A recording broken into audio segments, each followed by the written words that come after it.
Ok. Dans la vidéo d'aujourd'hui, nous allons faire l'analyse et décryptage du match entre la RDC et le Portugal. Pour ceux qui ne le savent pas, la RDC a tenu le Portugal en échec, un score nul, d'un but partout. Mais qu'est-ce qui a fait que la RDC puisse tenir le Portugal autant en échec? En effet, ces résultats contiennent en elles un secret. Un secret que vous ne connaissez certainement pas, mais que le coach de la RDC, Sébastien Desabre, a pu dénicher. Et ce secret, c'est l'une des choses qui fait que notre corps humain puisse bien fonctionner.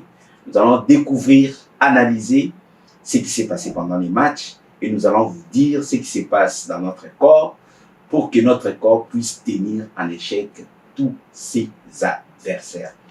Et tout ça, nous allons découvrir ça juste après les jingles.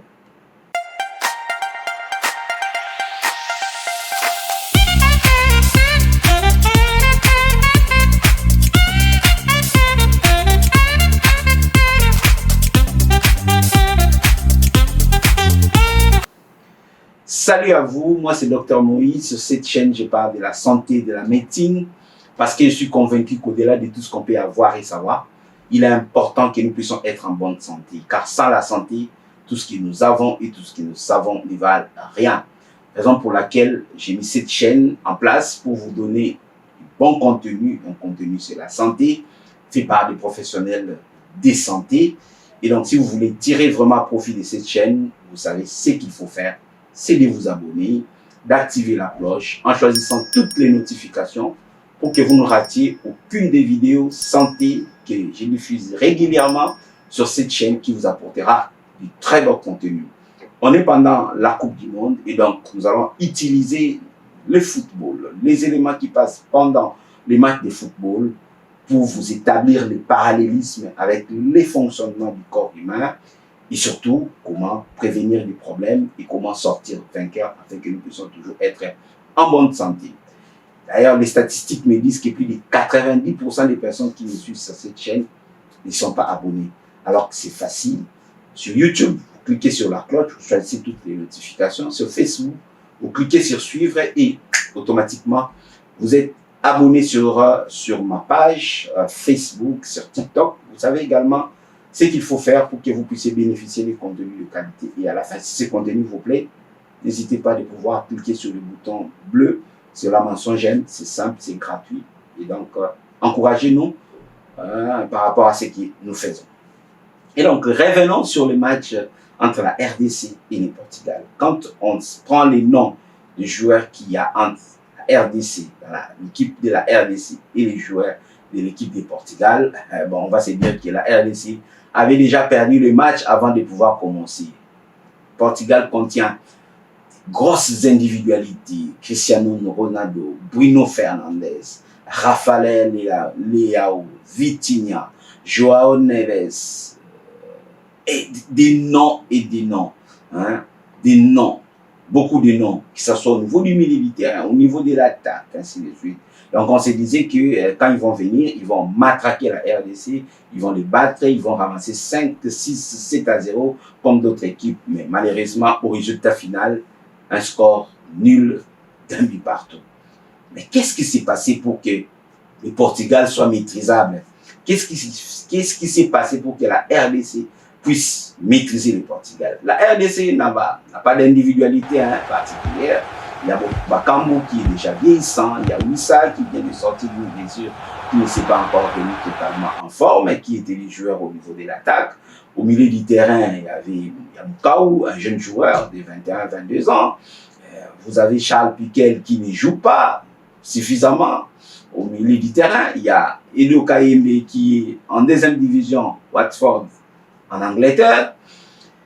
Vous avez Moutoussamy au milieu du terrain, également qui joue en Grèce, dans une équipe que beaucoup de gens ne connaissent pas.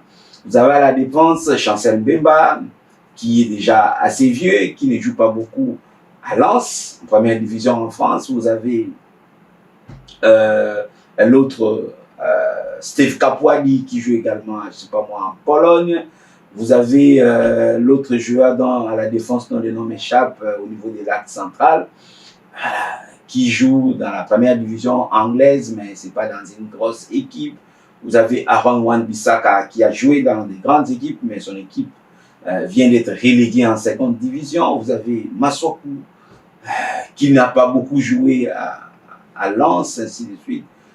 Donc on s'est dit, c'est pas une grosse équipe sur le papier, mais qu'est-ce qui s'est passé pour que cette équipe puisse tenir en échec la grosse équipe machine du Portugal? Les secrets, c'est que c'est une équipe qui n'a pas joué sur ses individualités.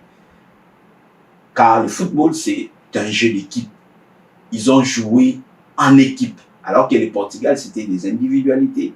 Mais la RDC, c'est une équipe. Le coach a mis un plan, un système, comment on va jouer pour pouvoir contrecarrer. Sera beaucoup en défense, sera un peu au milieu et on a deux attaquants devant qui courent, on va mettre des ballons là-bas et on va saisir les occasions.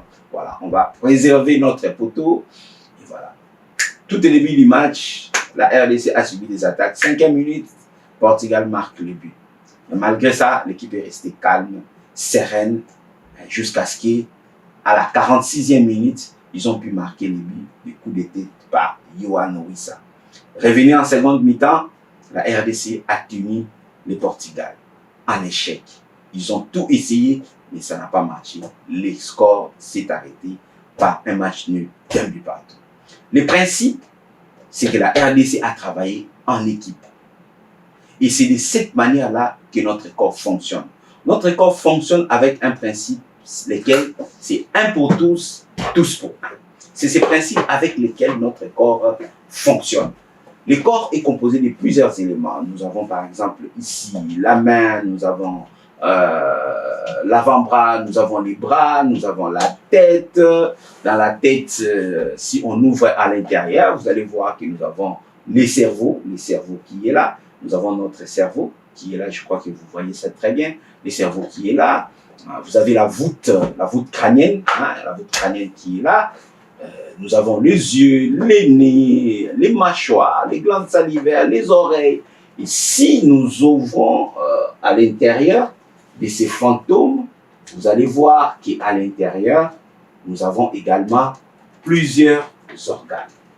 Je vais essayer de détacher un tout petit peu de l'autre côté. Voilà, je détache le bras. Et voilà, j'ouvre le ventre.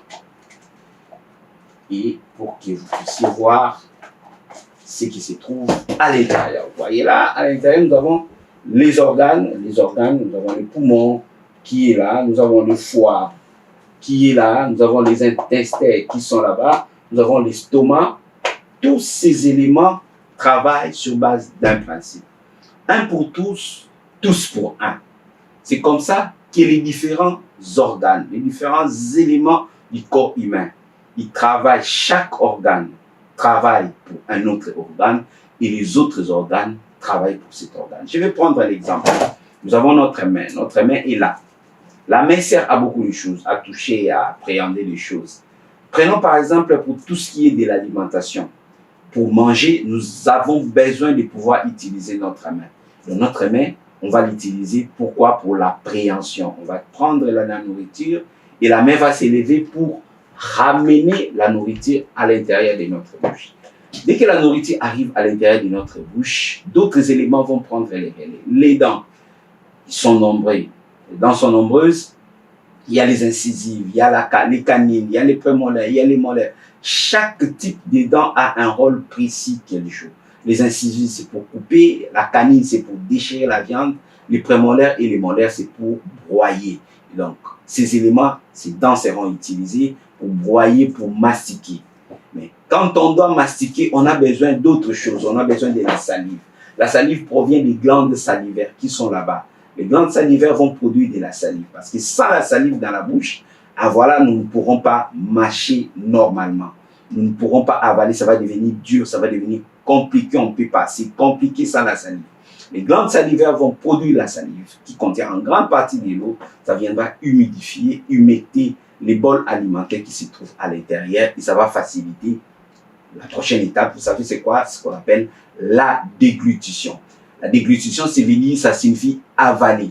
Mais pour que nous puissions avaler cette nourriture, nous avons besoin d'un élément, la langue. Nous avons besoin de notre langue. Elle bouge dans tous les sens. Et cette langue va récupérer la nourriture qui est dans la bouche, va le basculer par l'arrière au niveau de la gorge, comme on l'a dit, au niveau de la gorge, et ça va descendre au niveau de l'œsophage. De l'œsophage, ça va descendre jusqu'au niveau de l'estomac. Donc, ça va descendre. Je vais essayer d'ouvrir ici pour que vous essayiez de voir comment les choses se présentent voilà, dans notre corps. Ok, donc, voilà. Donc, la nourriture que nous avons avalée va prendre les circuits qui est là-bas, ça va descendre jusqu'à rentrer dans cet organe que nous appelons l'estomac. L'estomac va faire son travail, c'est un creux à l'intérieur, voilà, c'est ouvert, on a ouvert. Vous voyez comment ça se présente, c'est un creux, c'est un gros muscle à l'intérieur, une grosse poche qui contient beaucoup de muscles. Ils vont commencer à broyer, à tirer, à malaxer la nourriture et cette nourriture, à la fin de compte, va descendre au niveau des intestins, des petits intestins, l'intestin grêle. Et l'intestin grêle va faire quel travail? C'est absorber la nourriture, les nutriments, pour faire bénéficier à notre corps ce dont il a besoin pour bien fonctionner. Parce que le type digestif, c'est un tuyau. Ça commence, l'ouverture, c'est ici par la bouche. Là, la première ouverture. Et la deuxième ouverture, c'est par derrière au niveau de l'anus. Par derrière au niveau de l'anus. Donc, ce qu'on fait rentrer ici, ça rentre ici, ça peut sortir comme ça. Maintenant, pour que notre corps puisse bénéficier de la nourriture que nous avons mangée, il faudra que les intestins puissent faire son rôle, notamment l'intestin grêle, faire son rôle, c'est l'absorption. C'est lorsque les intestins vont absorber les nutriments qui ont été pris par la main, qui ont été préparés au niveau de la bouche, qui ont connu une digestion chimique au niveau de l'estomac et arrivé au niveau de l'intestin, c'est à ce moment-là que l'absorption va se faire, qu'à à ce moment-là que ce que nous allons manger va commencer à être bénéfique pour notre corps.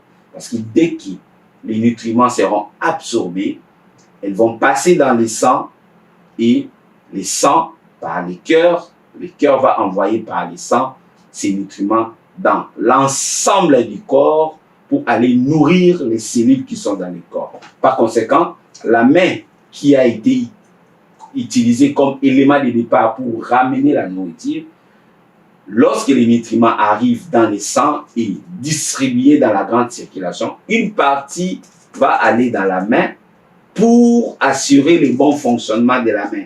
Pour que la main fonctionne, il a besoin de l'énergie. L'énergie provient de la nourriture que nous mangeons. Et pour que cette énergie-là revienne au niveau de la main, il faut qu'elle passe par la bouche et suive tous ces chemins. Nous voyons qu'au départ, la main a travaillé pour le corps, mais à la fin des comptes, le corps va travailler pour la main. Et donc, c'est ce principe-là en physiologie qu'on appelle un pour tous, tous pour un. Donc, c'est comme ça que notre corps fonctionne. Chaque élément, chaque cellule, chaque organe travaille pour le bon fonctionnement du reste du corps et le reste du corps travaille également pour le bon fonctionnement de notre corps. Donc, voilà l'information que je voulais vous partager, mais n'empêche que ce n'est pas arrivé qu'à un certain moment que notre corps puisse connaître des problèmes de santé. Si vous avez des problèmes de santé, les médecins sont là pour venir aider le corps à obtenir la guérison. Et donc, si vous avez des problèmes de santé, vous pouvez vous rapprocher du cabinet médical Excellencia. Nous sommes à Pointe-Noire, au centre-ville de Pointe-Noire, au rond-point Kassaï. Nous avons des services de médecine générale et des services de spécialité. Donc, peu importe les problèmes que vous avez, que ce soit un problème dentaire, un problème de l'oreille, un problème des yeux, un problème gynécologique, des problèmes pédiatriques, vous êtes sur la bonne adresse. Vous trouverez personnel qualifié et bien équipé afin de vous donner des soins de santé de qualité. Si vous avez des problèmes contactez-nous sur les numéros et nos adresses qui sont affichées au bas des écrans. Si vous avez des questions, n'hésitez pas à les poser. Je suis là disponible afin de répondre à toutes vos questions que vous avez en rapport avec les problèmes de santé. On est pendant la période de la Coupe du Monde. Le cabinet médical Excellence, ça se met aux couleurs de la Coupe du Monde pour vous analyser, mais aussi faire les parallélismes qu'il y a entre la pratique des sports, le football, également sur le fonctionnement du corps humain et des problèmes qui le touchent. Si cette vidéo vous a plu, n'hésitez pas de pouvoir les liker, les partager. Si vous pensez que ça peut aider quelqu'un autour de vous, partagez massivement cette vidéo à d'autres personnes afin qu'ils apprennent à connaître comment le corps fonctionne. Car la meilleure des choses qu'on puisse avoir, c'est notre corps et par conséquent, la charité bien ordonnée commençant par soi-même, nous devons apprendre comment ça fonctionne et surtout comment l'entretenir pour que ce corps reste en bonne santé le plus longtemps possible. Je vous dis ciao, à très bientôt dans ma chaîne pour d'autres vidéos sur la santé.